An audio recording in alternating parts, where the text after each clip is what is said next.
আসসালামু আলাইকুম, কি অবস্থা সবার? আজকে আমরা সবাই মিলে চলে আসলাম কুমিল্লার মধ্যে শ্রেষ্ঠ বিদ্যাপীঠ ব্রাহ্মণপাড়া মোশাররফ হোসেন খান চৌধুরী বিশ্ববিদ্যালয় কলেজ।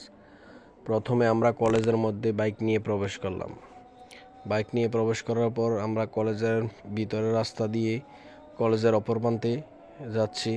এখন অপর প্রান্তে যাওয়ার পর আমরা সবাই বাইকগুলোকে এক জায়গায় রেখে তারপর মোশাররফ কলেজের সৌন্দর্যটা তুলে ধরব। আমি মোশাররফ কলেজের একজন প্রাক্তন শিক্ষার্থী। এখন আমরা বাইকগুলোকে এক জায়গায় রেখে সবাই একটু কথা বলে নিচ্ছি যে কীভাবে কী করা যায়, ভিডিওটা কীভাবে সুন্দর করা যায়। তারপর কী কথা কী কাজ, তারপর চলে আসলাম বাগানের মধ্যে। মোশাররফ কলেজের বাগানটা অনেক সুন্দর, দুই পাশের বাগানটা অনেক মনোরম পরিবেশ।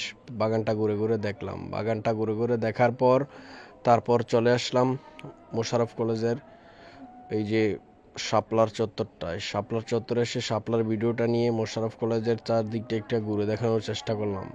ঘুরে দেখানোর চেষ্টা করে তারপর আমরা আবার একটু আড্ডা দিতেছি, কারণ শাহিন ভাই কালকে বিদেশে চলে যাবে, বলতেছে তোদেরকে অনেক মিস করব। তারপর আবার একটু কলেজের মাস্টার্স ভবনটা একটু ঘুরে দেখানো।